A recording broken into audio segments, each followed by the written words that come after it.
Well, hi there. I'm Bob Gower. Thank you so much for your interest in my course, Leading Great Teams.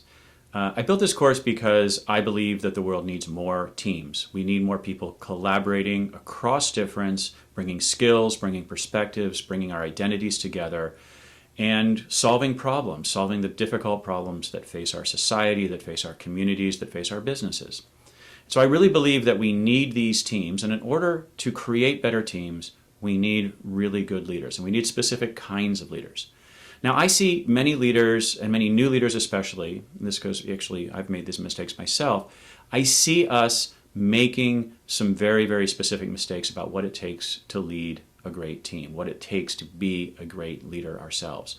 Sometimes we think we need charisma, and we know that charismatic leaders, whether it's a cult leader, a demagogue, or a business fraudster, that they can lead their organizations in really bad directions. And so following charismatic people can be problematic. Also, I noticed that being a charismatic leader can also be problematic at times. That when we depend on our charisma, when we depend upon our ability to convince other people without using logic, that was a definition of charisma by the sort of famous wit Quentin Crisp. He said that charisma is the ability to influence without using logic. So when we try to influence people without using logic, then what happens is that we miss some very valuable testing of our ideas. As a matter of fact, I once asked a leader who was very committed to collaborative leadership if it wasn't more difficult for him, if it wasn't slower for him. And he said, look, if I have a really good idea, it's much faster because everybody is more engaged, everybody is more involved. And if I have a really bad idea, then it slows it down and it stops the action. And I believe every leader really needs this check on our charisma. So the kind of leadership that I advocate for is one that doesn't depend on charisma. It doesn't even depend upon having a great and compelling vision of the future. What it depends upon is creating the environment where people can connect with each other, come together, hash things out, disagree meaningfully, agree meaningfully, create great plans, commit to those plans, and really move forward. So in this class, I'm going to talk about a few things. One, we're going to go over the foundations of good teamwork. A lot of this comes out of some of the research in the social sciences, also my personal experience having worked with many teams for the past 20 years in my career. And also, we're going to talk about how to create an efficient team. Right? Efficiency is sometimes really necessary, right? Because if we're not efficient, we can get frustrated, we can slow down.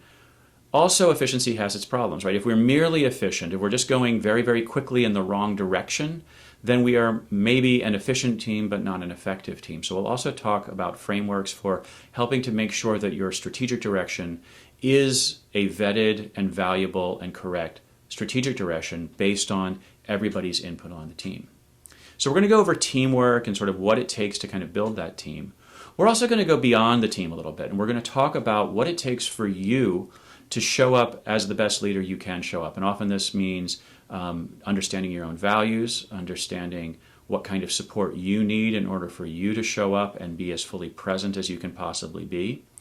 We're also going to talk about the organizational superstructure, the governance structures, and the various kinds of organizational pieces that need to be in place in order to support great teamwork, because often we don't have that in today's sort of highly matrixed organizations, or different sort of traditional management structures often don't support teamworks, but they can if we can just sort of tweak them slightly and make them more and sort of change things up. So we're focused on building these really good collaborative teams inside of organizations.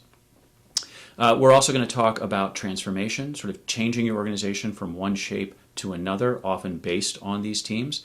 And yeah, that's what we're going to do. I wish I had more to say, but you're going to learn from me, you're going to learn from each other, because we're going to assemble a group of really, really interesting and professional people, many of whom are facing the same problems you are. So you're going to have a chance to sort of explore frameworks and also do some real problem solving about the teams that you lead. So if you're a new leader, like a newly promoted VP or director, this class is for you. Also, if you're an old dog, kind of like me, and wants to learn some new tricks, we're going to be discussing some of the latest sort of team development methodologies there are out there.